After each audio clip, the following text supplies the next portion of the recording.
Assalamualaikum warahmatullahi wabarakatuh, teman-teman. Sudah lama kita tidak siaran secara langsung seperti ini ya, teman-teman. Oke, kali ini kita akan membahas, ya apalagi kalau nggak Nasab Ba'alawi ya kan, Imaduddin, Abbas Buntet, dan juga Engkong Rhoma Irama, teman-teman semuanya. Yang mana Rhoma Irama viral lagi ya saat-saat ini, yang mana beliau menjadi ketua PWILS se-Jabodetabek, teman-teman semua. Walaupun sempat ditentang oleh Habib Bahar bin Smith yang melakukan orasi menolak daripada acara pelantikan PWILS di kediaman Soneta Group, yaitu kediaman Rhoma Irama. Kali ini kita akan melihat sebuah video dari Habib Hanif dan Habib Said tidak berkutik. Kiai Imad secara gamblang menjawab sesuai data dan sejarah, katanya. Kita lihat dulu teman-teman semua penjelasan dari Imaduddin Al-Kaburi ya. Nama Ba'alawi keluarga As-Sakran itu dikenal setelah kitab Al-Burqah dan kitab sebelumnya tidak dikenal dengan nama Ba'alawi. Nama Ba'alawi keluarga As-Sakran itu dikenal setelah kitab Al-Burqah dan kitab Al-Jauharus Saqaf ditulis, yaitu milik Habib Abu Bakar As-Sakran dan Imam Al-Khatib. Seperti film fiksi sejarah Arya Kamandanu yang skenarionya ditulis berlatar belakang sejarah Majapahit. Mat, kapan ada taubatnya? Ada silsilahnya ditulis dalam kitab sejarah. Lalu orang yang abad 9 mengatakan, itu leluhur saya itu. Sejak itulah dia menggunakan nama yang ada dalam kitab itu untuk keluarga dia dan keturunannya. Next. Ini versi. Next ya guys. Imad, kapan Anda taubat seperti Fuad Pleret? Ini Fuad Pleret udah nggak keluar-keluar lagi. Nama channel YouTube-nya sudah berubah ya teman-teman semuanya. Yang mana dengan kejadian penghinaan terhadap guru tua yang dilakukan oleh Fuad Pleret, setidaknya membuatnya taubat. Tengku Kori taubat, Rhoma Irama belum taubat. Oke, kita lanjut dulu teman-teman. Kita simak ya penjelasan dari Imad Al-Kaburi ini. Iya ya, interpretasi dari sumber-sumber yang kita dapatkan. Oke. Perhatikan kitab An-Nabhah Al-Ambariyah. Ini kitabnya. Setiap saya ngomong kitab saya tidak sebutkan, tetapi ada foto dari kitab dan halamannya. Iya, oke, Mat. Perhatikan kitab An-Nabhah Al-Ambariyah karya Muhammad Kadzim bin Abil Futuh wafat 880 Hijriah. Dalam kitab itu halaman 53 disebutkan bahwa Banu Abi Alwi adalah Abu Alwi bin Abil Jadid bin Ali bin Muhammad bin Ahmad bin Jadid.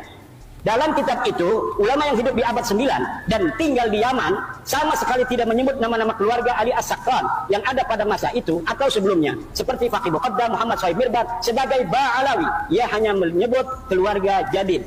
Padahal kitab An-Nabhah Al-Ambariyah ini hidup semasa dengan Ali As-Sakran. Kalau pada masa itu dan sebelumnya keluarga Habib Ali As-Sakran dikenal sebagai Ba'alawi, tentunya Muhammad Kadzim akan menulis contoh-contoh Ba'alawi selain dari Jadid disebutkan, yaitu dari keluarga-keluarga Faqih Muqaddam dan sebagainya.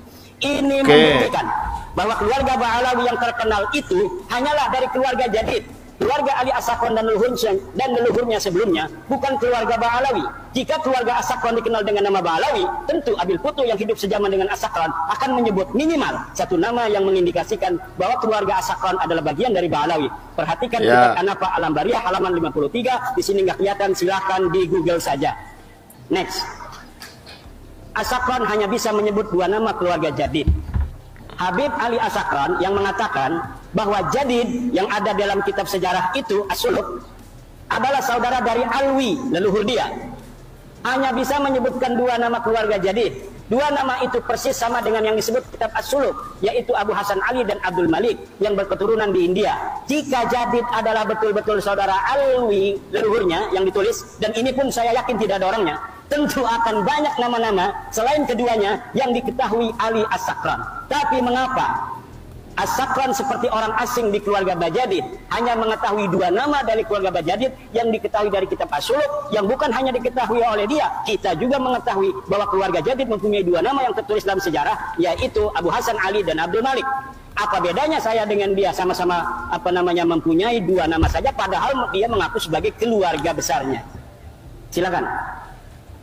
Makam Ahmad bin Isa ditemukan setelah 602 tahun.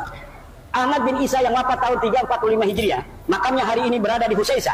Lalu apakah makam itu sudah dikenal sejak tahun wafatnya itu, yaitu 345?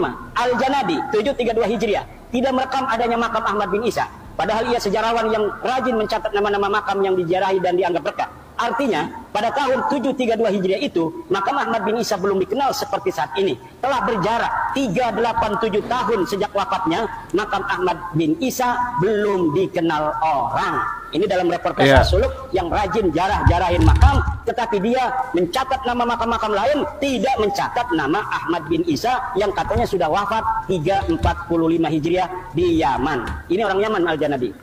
Syekh Ahmad bin Hasan Muallim menyatakan, tidak ada dalam sejarah Yaman makam diagungkan yang di atasnya ada mashab dan masjid sampai separuh abad 5, kecuali yang disebut sebagai Masjid Syahidain di San'a, Al-Kuburiyah di Yaman 176. Lalu kapan berita bahwa Ahmad bin Isa ini dimakamkan di Husaisah? Berita awal yang didapatkan adalah Ba Makromah 947 Hijriah dalam kitabnya Qaladatun Nahar fi Wafayat A'yanid Dahr disebutkan bahwa makam Ahmad bin Isa di Husaisah. Qaladatun Nahar fi Wafayat A'yanid Dahr 2/518 Asy-Syamilah. Berarti berita bahwa Ahmad bin Isa dimakamkan di Husaisah baru setelah 602 tahun setelah wafatnya Ahmad bin Isa. Kitab tersebut pula menyebutkan bahwa keyakinan makam Ahmad bin Isa di Husaisah itu karena Habib Abdurrahman bin Muhammad berziarah di situ dengan isyarah adanya cahaya yang nampak di atas sananya. Jadi ditemukannya makam itu setelah ratusan tahun bukan karena adanya kitab sejaman yang menyebutkannya, tetapi berdasarkan isyarah spiritual. Diceritakan di situ bagaimana cara menemukannya, yaitu dengan meminta doa kemudian melihat cahaya. Ada cahaya di situ maka ditetapkanlah makamnya di situ. Dan sekarang banyak terjadi seperti itu, makam-makam baru yang dulunya kita tidak mengetahui pernah ada. Sebelumnya tidak dikenal dengan nama. Ya, penjelasan Imaduddin Al-Kaburi mengenai nasab para Habib Ba'alawi membuat Habib Hanif tercengang katanya. Imad, kapan Anda taubatnya ya teman-teman? Nasab itu adalah urusan historis, Imad, dan juga ilmiah, bukan opini pribadi Anda. Ini tentunya masuk ke ranah ilmiah ya teman-teman semuanya. Jadi masuk ke ranah ilmiah seperti apa, Bang? Jadi nasab atau garis keturunan seseorang itu khususnya yang mengklaim berasal keturunan dari Nabi Muhammad SAW itu ditelusuri melalui beberapa hal, teman-teman. Yang pertama, dokumen nasab tertulis atau syajarah atau silsilah. Tentunya yang mencatat siapa? Yang mencatat tentunya nasab para Habib Alawi ini kan yang mencatat adalah Rabitah Alawiyah tentunya. Kemudian riwayat yang mutawatir atau dikenal luas dan konsisten di banyak tempat. Nah, nasab para Habib Alawi tentunya sudah dikenal luas oleh masyarakat Indonesia sebagai pendakwah, teman-teman semua. Pendakwah daripada penyambung dakwah Nabi Muhammad SAW selaku kakek buyutnya para Habib Ba'alawi. Tentunya konsisten di banyak tempat. Tentunya para Habib Ba'alawi ini sudah terkenal di seluruh Indonesia. Di Palu ada Habib Guru Tua, Habib Idrus bin Salim Al-Jufri, yang mana melalui risalah beliau, Gus Fuad Pleret bertaubat karena telah menghina seorang waliullah, yaitu Guru Tua, teman-teman semuanya. Kemudian dalam hal ini teman-teman, nasab para Habib Ba'alawi atau Hadrami, keturunan Syed Alawi bin Ubaidillah bin Ahmad Al-Muhajir, telah diakui dan dijaga oleh banyak ulama ahli nasab selama ratusan tahun. Imaduddin Al-Kaburi ya teman-teman semua, tentunya ini bukan cuma 10-an tahun, ini udah ratusan tahun nasabnya dijaga dengan begitu rapi. Dan tentunya sangat terjaga nasab para Habib Ba'alawi ini. Bukan hanya oleh satu individu saja Imaduddin, bukan hanya oleh satu pihak saja. Di Mesir ada lembaganya, di Indonesia ada lembaganya, di Arab Saudi ada lembaganya. Ya walaupun yang menjadi yang menjadi pemerintahnya bukan dari keturunan Nabi Muhammad di Arab Saudi, tapi di negara lain ada. Ya teman-teman semuanya. Jadi Imaduddin ini dia tidak bisa membatalkan nasab para Habib Ba'alawi dengan opini personalnya saja. Walaupun dia mengatakan ilmiah, tesis ilmiah, tidak cukup. Tidak cukup hanya dengan keraguan, dengan logika atau tafsir sejarah secara pribadi Imaduddin. Harus ada bukti ilmiah yang kuat, dokumen yang kuat, dan tentunya konsensus ulama ahli nasab seluruh dunia. Bukan hanya cuma Anda sendiri yang menyatakan nasab Ba'alawi batal, Imaduddin Al-Kaburi. Jadi nasab Ba'alawi di lintas dunia teman-teman semuanya diakui oleh ulama Sunni yang sangat luar biasa terkenal, ya kan? Diakui oleh para ulama Sunni besar termasuk di Mekah, Yaman, Hijaz, Hadramaut hingga Nusantara Indonesia. Banyak Habib Ba'alawi memiliki sanad keilmuan dan silsilah tertulis yang sangat luar biasa disahkan. Jadi Imaduddin ini bukan ahli nasab yang mu'tabar kawan-kawan semua yang diakui. Palingan yang mengakui para mukimat ya saja, ya kan, seperti itu. Jadi teman-teman, dalam Islam saja ahli nasab memiliki sanad ilmu nasab yang tersambung dan diakui oleh komunitas ahli nasab dunia internasional. Ya.